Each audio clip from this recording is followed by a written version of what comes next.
This is Daily Blast Live. We're talking about what you're talking about. Real, honest, entertaining, live. DBL starts right now. 3, 2. Thank you, David. Welcome to DBL. It's Wednesday, August 25th. Happy Hump Day. I'm Tori here with Alan. Jeff, excited for today? Yeah. Good to see you all. You got your bigger brothers here. I know. I can't wait to get teased. Let's get started. All right. Well, we've actually got some good news for you. Are you excited? For those of you that got the Johnson & Johnson vaccine, the company is recommending a booster shot. It says it generates a big spike in antibodies. So those who got the booster saw a 9-fold increase. Meantime, the president got a classified report on the origin of the coronavirus yesterday. Now, while we don't know exactly what is in it because it's classified, there are reports coming out that it was inconclusive. The intelligence community meaning couldn't reach consensus on whether it escaped from a lab in central China or if it jumped from an animal to a human. Now, we have not discussed this on the show that much. I'm very glad we're discussing it now. If you ask me, do I want to know where it came from? Does it matter? Yeah. I want to know if this came from Wuhan lab. I want to know if this was leaked and we were lied to. That's a super important thing to know.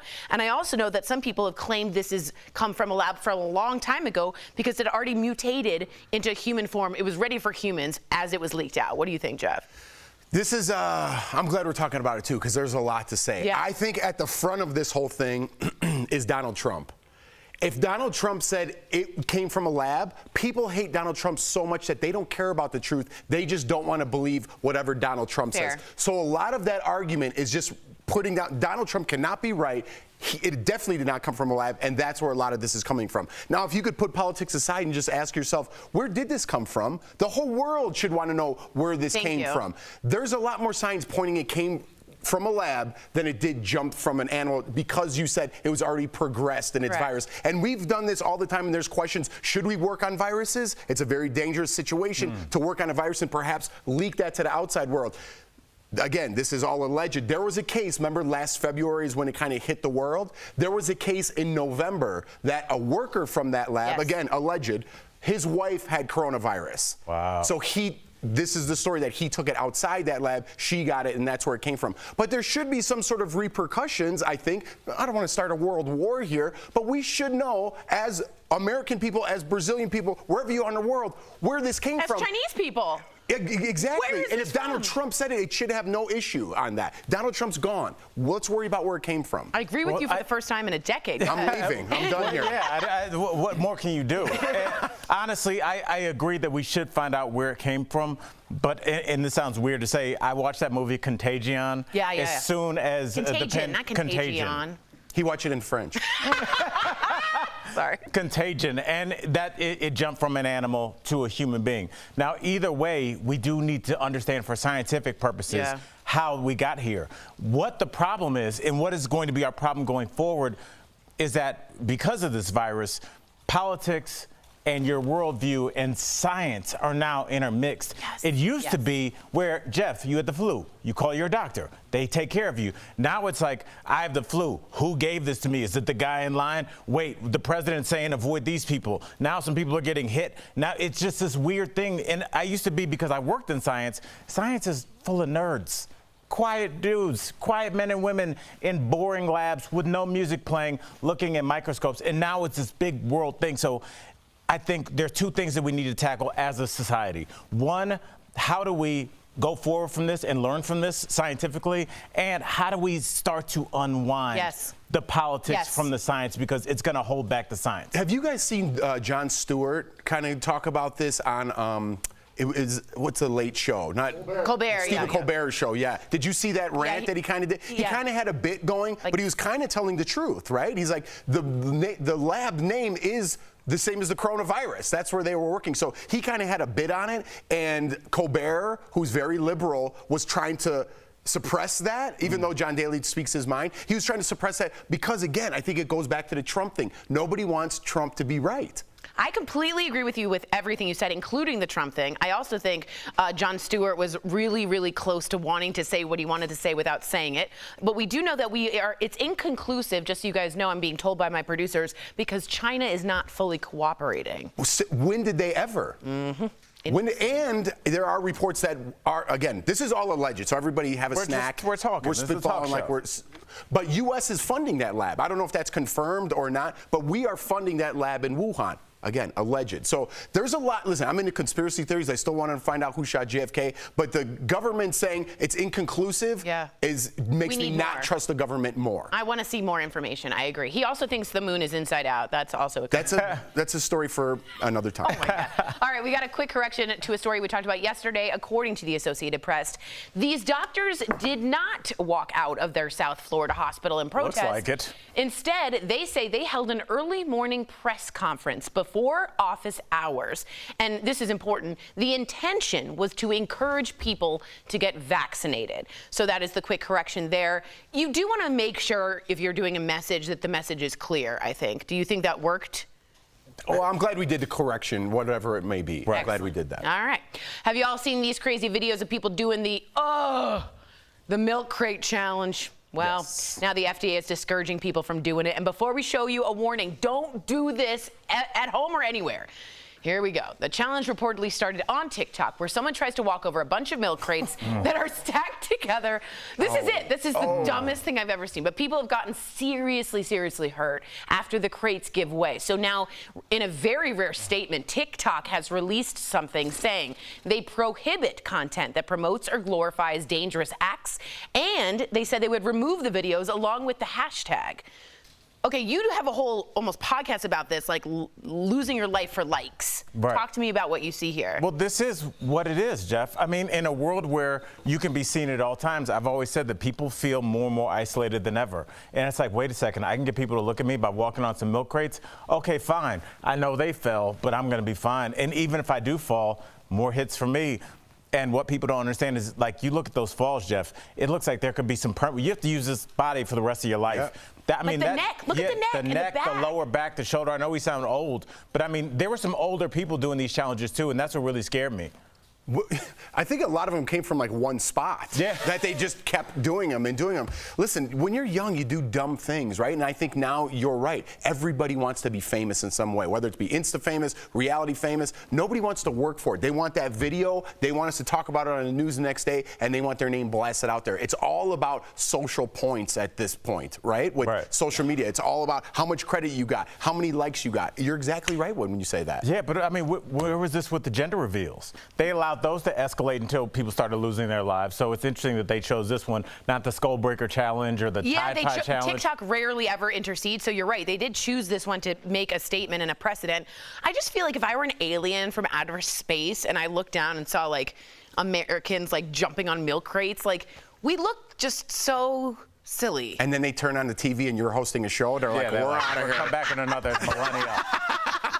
Wow, let's move on. Here's a very strange story. Okay, a Belgian woman has been banned from a zoo after she reportedly had a 4-year affair with a chimp named Cheetah. She had visited him every week at the zoo for years. They would visit, they would blow kisses to each other through the glass.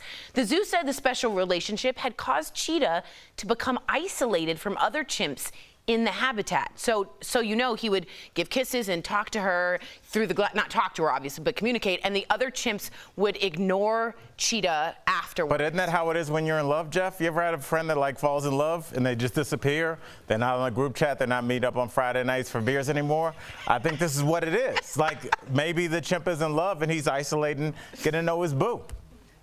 I don't understand what's happening. What do you mean? What don't you understand? It's a weird story. She clearly. Listen, Sam Shocker's not on this show, but clearly this is a Sam Shocker story. Very much so. So, but what the chimp So sad? I studied Jane Goodall, and I thought I was going to be a primatologist for a long time. And chimps actually have the exact same brain structure as humans. We are this close to being chimpanzees, really. Very, very similar. They hug, they pat, they're very emotional, they're affectionate, they raise their children. What's happening in this story? So this woman found a connection emotionally between the glass with this one It didn't seem like it was just emotionally. Well, she fell in love, she feels, with this chimp, and the other chimps ignored that one chimp after that. He was socially isolated. They were jealous. Or maybe they thought, oh, he's turned into a different almost species. We don't want to be associated with him. I mean, but that's the risk you take when you fall in love. He tried to level up. He tried to level up and start dating people. He wanted to get out of there. Yeah, you can't hang with chimps after you've been hanging out with a person. So I feel like he made his decision. So you're on the side of the affair. Yeah, I would hang out with one person over 8 chimps. Coming up on DBL, his bodyguard resume includes everyone from Michael Jackson to Kendall Jenner. Even me. Not you. You don't need a bodyguard. We're talking with Simon Newton all about what it's like protecting Hollywood's elite. And the Nirvana album cover baby is all grown up, but now he's suing the band. Does he have a case? Decades later, stay tuned.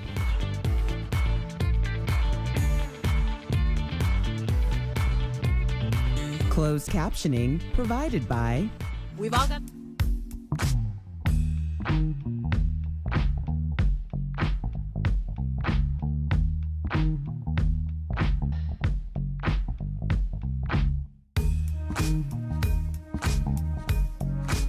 All right, really quick, I did want to share with you also something that Jane Goodall found. Until she went and studied chimpanzees in Rwanda and Gamba, people didn't know.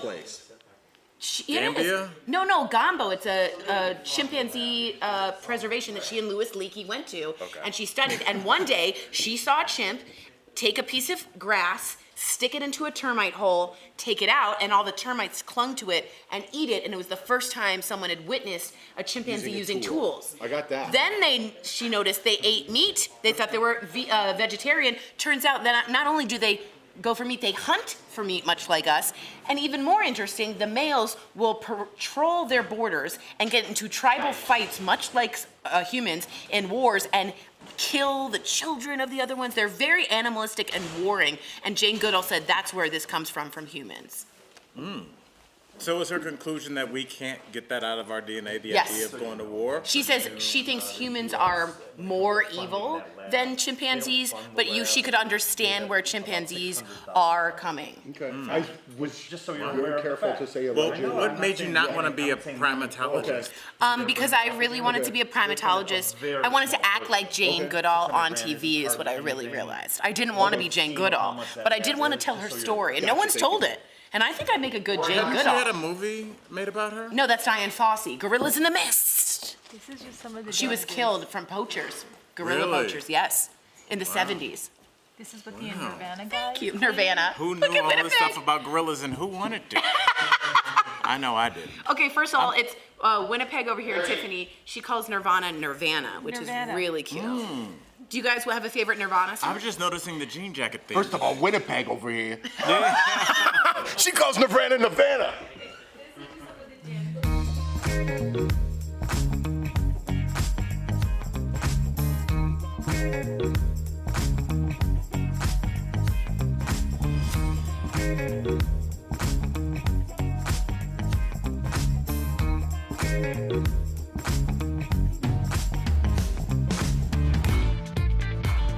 Welcome back to DBL. The man who was featured on an iconic Nirvana album cover is now suing the band. We've all seen it. This is Spencer Eldon as a baby on the cover of Nirvana's 1991 Nevermind album. But now he claims that his legal guardians never gave their consent to use the image back then. The lawsuit claims the band broke federal pornographic laws and exploited Spencer because he is naked in the shot. It also says Spencer was forced to engage in commercial sexual acts when he was a minor. But get this, Spencer has recreated the cover several times throughout his life to mark various anniversaries of the album, and even has the word Nevermind tattooed on his chest. He also appeared at Comic-Con in Niagara Falls 2 years ago. Before we go jumping on that, I read a little bit more into that, and it turns out his parents or guardians did not sign something and never received compensation for that album for him. So I want to make that really clear. He does, in my opinion, have a case. But he did capitalize on that throughout his lifetime. Now he wants to sue. You could do both. He says, Jeff, that he has permanent harm. He is not limited to extreme emotional distress with physical So manifestation. you recreate it? That's how you deal with this harm, that you're mentally unstable now, or whatever his case may be, by recreating the same situation that made you that way? As a defense lawyer, you would totally take that point. Okay, Al, you're the judge. Well, I would just say that there is, if he wanted to distance himself from this, it's easy. Just don't tell people. No one knows. There's not one human being that would go, hey, are you the baby from that album cover 36 years ago? No one would do that. He has attached himself to this. He has profited from this. He has gained some form of celebrity from this. And now, for whatever reason, money, I'm sure, which is not, that's what motivates a lot of human beings, now he's using this as a reason to say, well, I can't work, I can't move, I'm depressed. He brought a lot of this on himself, and I do not understand, well, what footing does he have financially? Okay, so just or legally? Legally. So just as a pushback, none of that matters if he sort of came to realize the harm that. And I'm just taking this from the other side. And is there a statute of limitations? Well, for pornographic laws, I'm sure it's longer. It's within his limits to do so, because that's a huge thing with child. So you don't know? Well, I would assume we're not doing the story if he's beyond statute of limitations. What I'm saying to you is this. Even though he was fine doing it, making profit off that, he certainly has a case for saying, but I never got compensated for the album, which made gazillion dollars. And number two, I realized later in life, this has really prohibited me from feeling comfortable in my body, from getting jobs from now on. He had no reason. The exact number you put on was a gazillion, right? He had no part of that gazillion. You are lying. People love that I album am? because it was absolutely. He didn't play an instrument? It doesn't matter. That cover was iconic because moms didn't want you to get it. You guys are arguing about something that is almost irrelevant at this point because, Jeff, when we're talking about people saying, well, I wasn't compensated, I think the other side's defense will be like, well, show us the piece of paper that has the contract with which you were supposed to be compensated. He would say, I don't have that, and they would say, get out of the courtroom. No, they wouldn't. They'd say you had his body parts and he's a child, and that crossed a line without signing. I would be curious to know what the laws were in 1991. Interesting. That's the difference. I'm not saying that anything wasn't done after that, but I don't think that there were any laws because I don't remember hearing a story about that album cover then. Well, remember when it was covered, they had to cover it with that black bar when it was you got a CD. All right, you did a great job for defending the other side. Now, Tori, let's talk. Yeah. Do you think he deserves any money? Yes. Legally, I do. After he already profited from it? How much money could he have made at Comic-Con? A couple of autographs? He didn't deserve any money. He didn't do anything. Yes, he did. He made that album iconic by the way. He didn't do anything. He threw him in a pool. He did not drown. You guys, that was the thing. You can't use someone's likeness, especially a baby's likeness, especially a naked baby's likeness, without compensation or a contract, in my opinion. Coming up on DBL, our interview with celebrity bodyguard Simon Newton, what it's like making sure the A-list stars like Al are safe. That's right.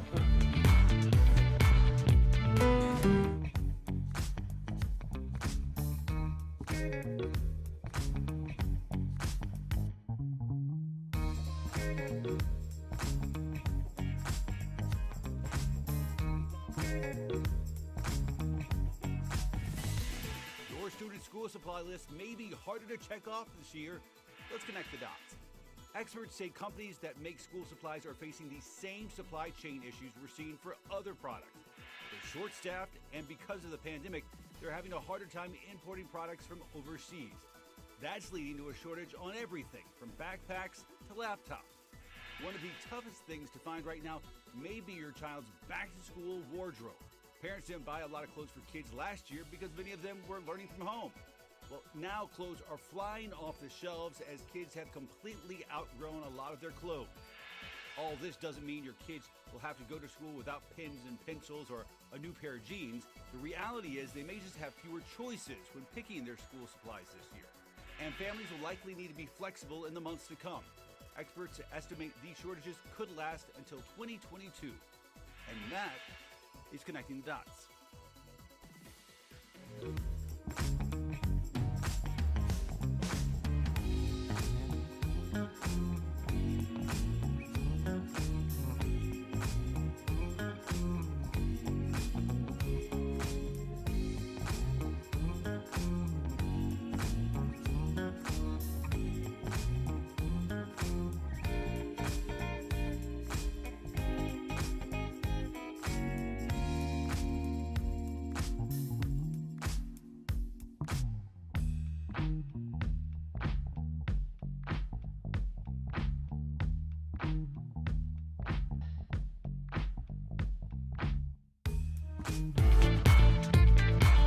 Welcome back to DBL. For many A-list stars like Al Jackson, the price of fame includes superfans and stalkers. Ex-bodyguard Simon Newton is sharing details about the supermodels and pop stars he once protected in today's DBL Spotlight. Simon, welcome to DBL. Although you have caught the acting bug, you've worked closely with some of the biggest stars as a bodyguard. Now, Michael Jackson was your first celebrity client, so I want to know, what were you doing before you got that call? Going back a little bit, I was in the military, British Army, but I was already working as a bodyguard in the Middle East at the time for American Oil Company and then a little bit for the British government, and around that time is when I got the call for Michael Jackson. During the time you worked for the King of Pop, he covered his children's faces to protect them. How did that affect your job? It didn't affect it massively, but I think as the children got older, it made it a lot harder for the security teams because when they covered the face, everyone wanted that first photo, and I think that everybody knew at some stage they was going to get one. It kind of did draw a lot more attention to the children. Obviously, Michael did that to them pretty much from birth, really, so no one ever got to see their faces at all. I did that job in 2006, so they were still quite young then, so photographs were still very sought after. All right, you said the greatest threat to celebrities are actually stalkers.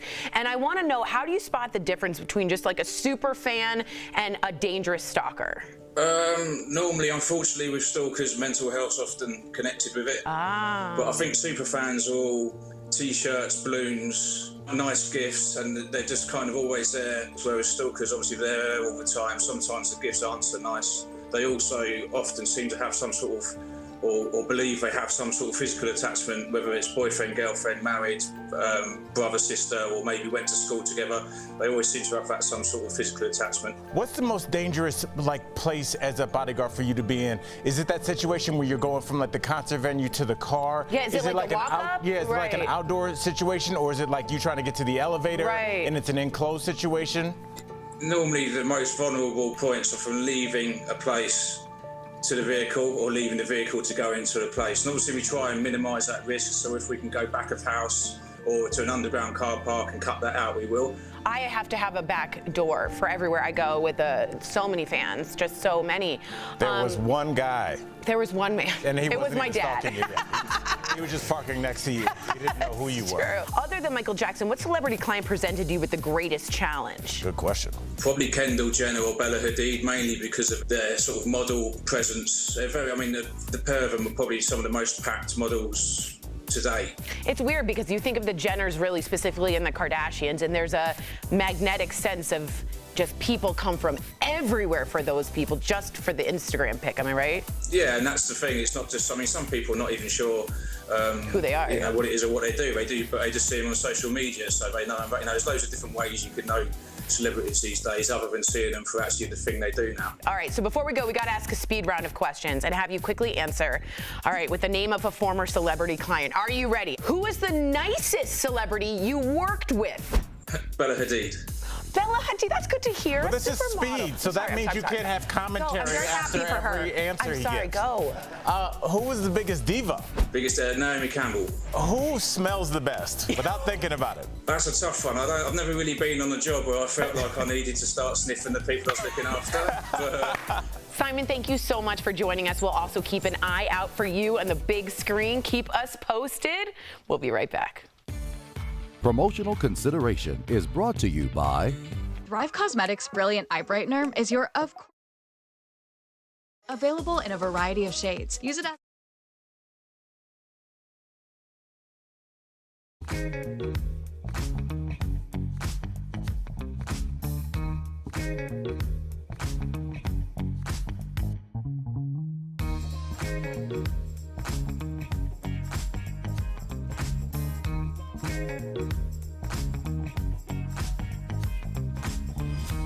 The FDA has approved the Pfizer COVID-19 vaccine, which is now being licensed under the name Comirnaty. While the Pfizer, Moderna, and Johnson & Johnson vaccines have been approved for emergency use by the FDA for months, Pfizer is the first company to receive full approval.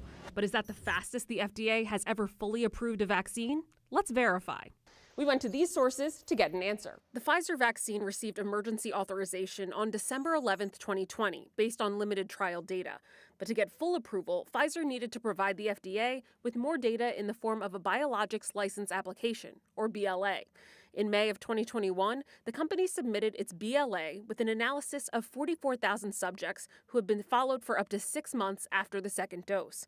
On August 23rd, they received full approval from the FDA. The FDA has a standard review process and a faster priority review process. According to Paul Offit, the priority review process usually takes about 6 months. But according to the FDA, the Pfizer vaccine was approved in just over 3 months. In an email to Verify, they said, "This is the fastest a vaccine has been fully approved by the FDA." Janet Woodcock, acting commissioner of the FDA, says the expedited process did not shortchange any safety standards. This vaccine meets the FDA's gold standards for safety, effectiveness, and manufacturing quality that we require for an approved product. So we can verify it's true. This is the fastest a vaccine has been fully approved by the FDA. With your Verify, I'm Ariane Daytil.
Welcome back to DBL. We've all dreamed about our retirement, right? Close your eyes, land on a tropical beach somewhere. But how are you going to plan for that? So we're chatting about it on today's Bang for Your Buck presented by The Hartford.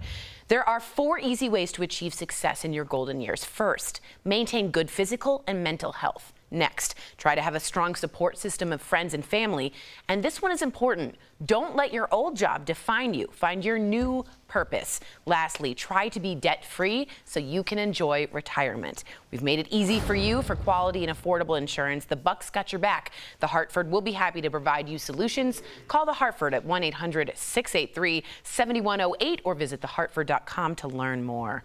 Yeah, it's good advice. Maybe even retire in another country. I know a lot of people are retiring in other countries and just having a nice little villa in Costa Rica. You enjoy and live out the rest of your golden years. Your boys are grown. Not a bad gig. Sounds all right to me. Sounds good to me. I don't have to see them. DBL is new every day. We'll see you same time, same place. Why? Tomorrow. I gotta be mean.